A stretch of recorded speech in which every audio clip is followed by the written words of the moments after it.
Bonjour à toutes et à tous, j'espère que vous allez bien. Je vous retrouve dans une vidéo dans laquelle je vais vous parler de mes déceptions littéraires de l'année 2023. C'est une vidéo que je vous avais promise il y a quelques semaines, mais je n'ai pas eu le temps de la tourner. Je pense que je vais arrêter de faire des promesses sur une certaine régularité. Je pense que le temps que je me fasse à mon nouveau métier et à ma vie actuelle qui est un peu, on va dire, chargée, voilà, je publierai quand j'aurai le temps, quand je pourrai et quand j'aurai l'envie aussi.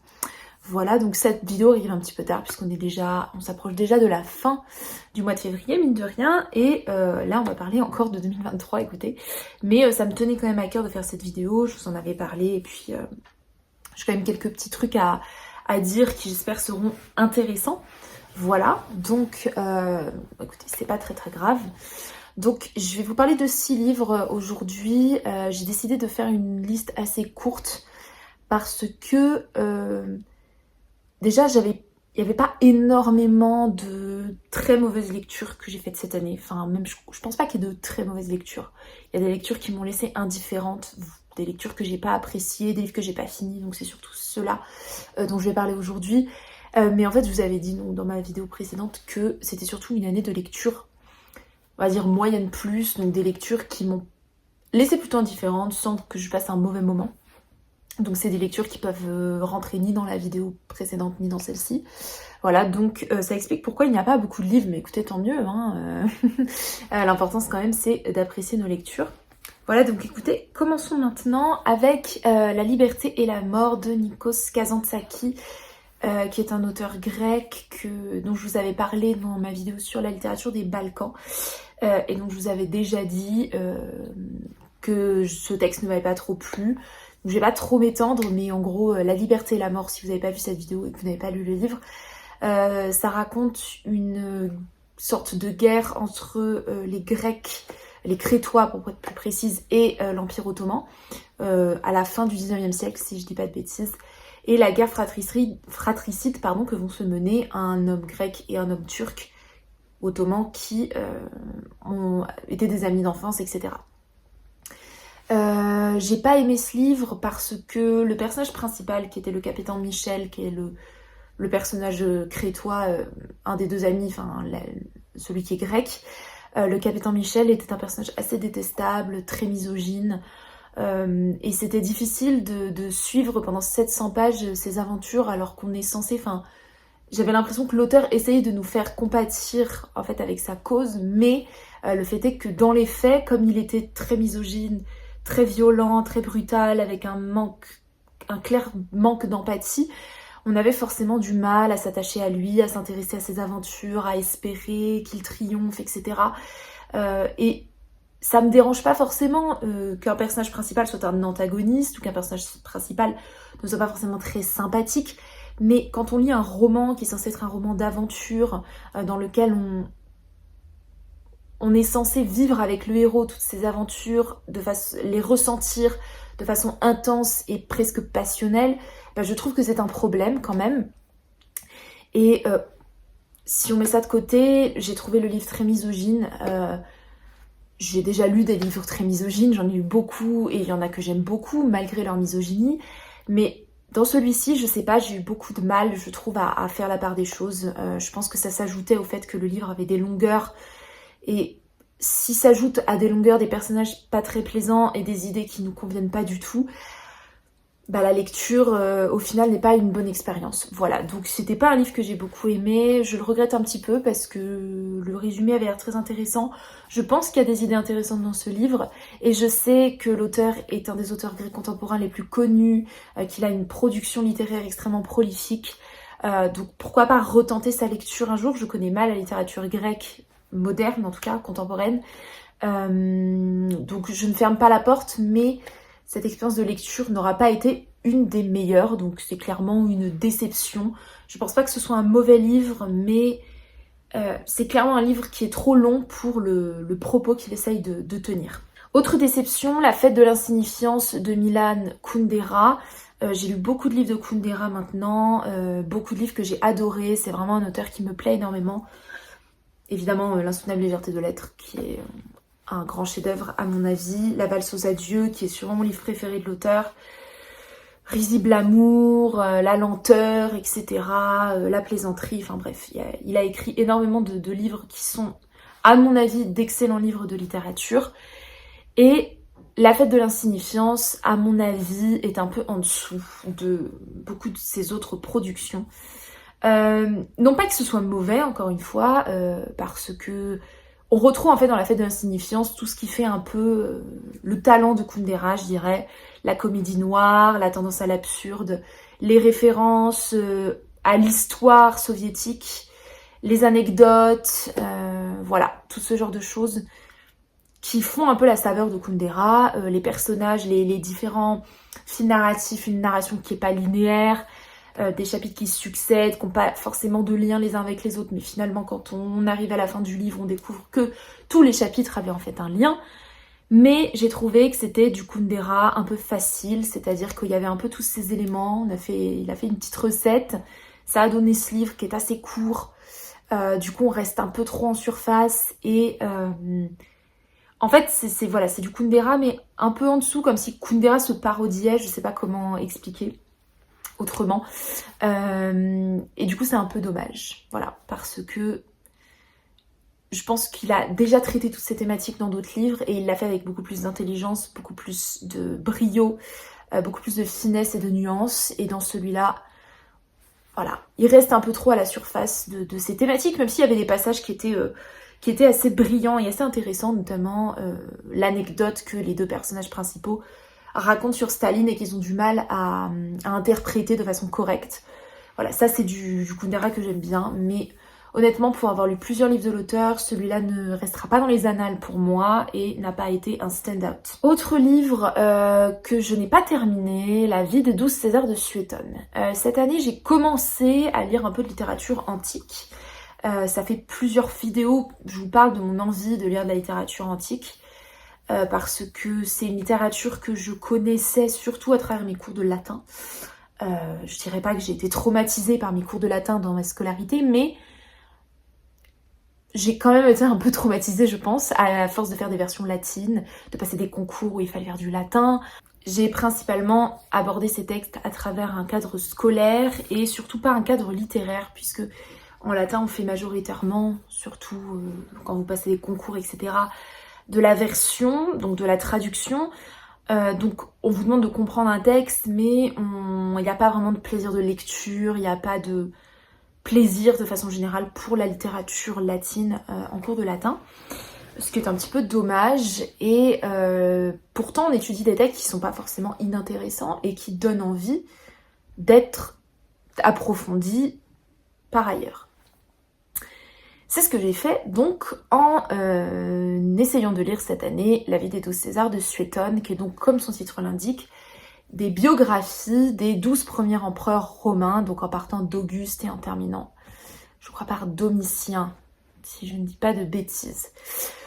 Je n'ai pas aimé ce livre parce que c'était trop plat, je dirais. Qu'il y avait des passages qui étaient intéressants parce qu'il y a des empereurs qui sont intéressants. Par exemple, Néron est un empereur qui est intéressant. Caligula est un empereur qui est intéressant. Oui, les empereurs qui sont principalement atteints de maladies mentales sont les empereurs les plus intéressants.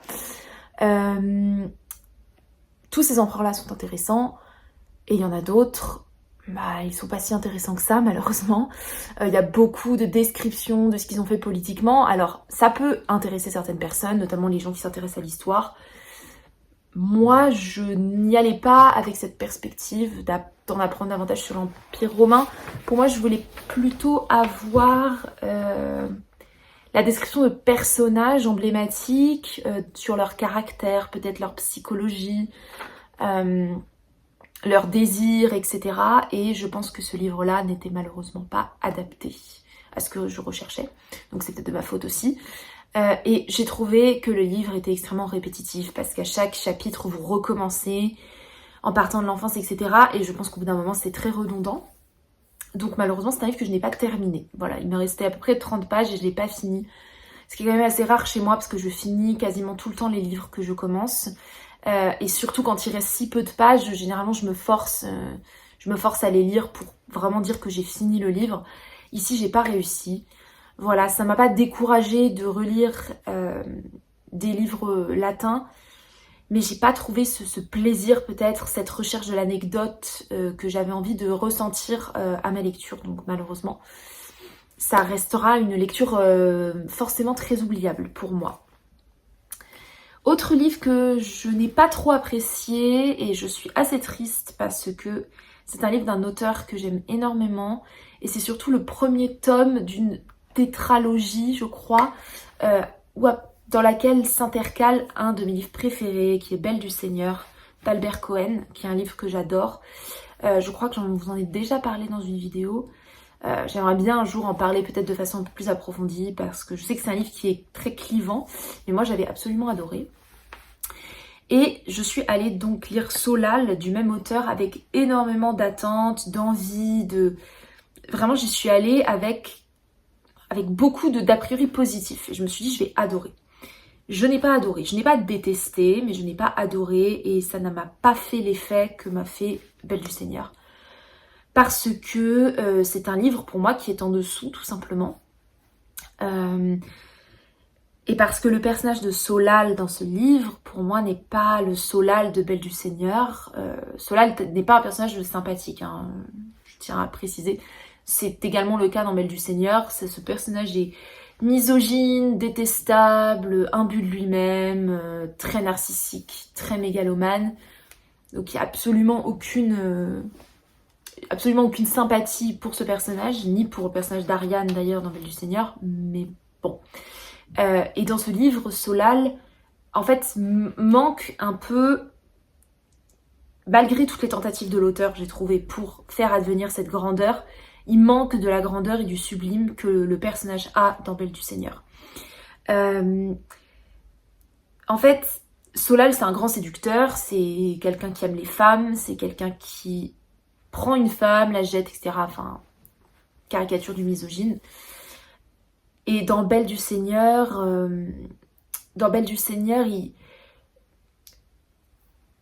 son amour pour Ariane, enfin sa relation avec Ariane a tendance à le sublimer. Et ici, sa relation avec les femmes le rend ridicule, j'ai trouvé d'un certain côté. Et voilà, malheureusement, j'ai pas retrouvé, je trouve que c'est une œuvre dans laquelle on sent déjà, enfin c'est une œuvre qui a été écrite avant, hein, c'est une des premières œuvres de l'auteur je pense, donc il y a encore, voilà, on sent que c'est un premier texte. Il y a déjà des fulgurances au niveau du style, enfin je trouve qu'Albert Cohen pour le coup, le livre est très bien écrit, et je trouve que c'est un auteur qui écrit vraiment, vraiment très très bien, qui a un style, c'est presque de la prose poétique, son livre, donc c'est, enfin son style d'écriture. Donc ça, j'ai rien à redire là-dessus. Il y a des très beaux passages, ça ne fait aucun doute. L'écriture est vraiment le point fort du livre, pour le coup. Mais l'histoire, je trouve, parfois du mal à décoller. Voilà. Il y a des moments que j'ai beaucoup aimés, notamment la relation de Solal avec ses amis, etc. Mais je trouve qu'à un moment, on se perd un petit peu. Voilà. Donc, petite déception, pas une mauvaise lecture. Honnêtement, j'ai hésité à la mettre dans cette vidéo. Je me suis tâtée, je me suis dit, est-ce que finalement non, parce que il y a quand même des beaux passages et c'était pas, tu t'es pas ennuyé, etc. Mais finalement, je pense que j'avais quand même envie un peu de vous parler de ce livre, donc je l'ai mis ici. Et dernier livre que je n'ai pas aimé, que je n'ai pas fini, c'est Le Grand Nulle Part de James Ellroy. De James Ellroy, j'ai lu LA Confidential que j'adore et dont l'adaptation cinématographique est vraiment l'un de mes films préférés. Et j'ai lu Le Dahlia Noir que j'ai beaucoup aimé. Et donc Le Grand Nulle Part, en fait, c'est le deuxième tome de la tétralogie qui se termine par White Jazz. LA Confidential, c'est le troisième et Le Dahlia Noir, c'est le premier. Et Le Grand Nulle Part, j'ai trouvé ça très poussif. Je trouve que pour un roman policier, on s'ennuie fortement, malheureusement. Alors que c'est généralement ce genre de livre, c'est un peu des page-turners, c'est un livre qui se lit assez facilement.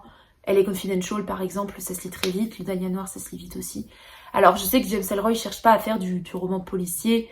C'est des romans policiers haut de gamme, on va dire, parce que c'est aussi un prétexte pour décrire la police américaine, pour décrire la vie des Américains, etc. Mais entre les...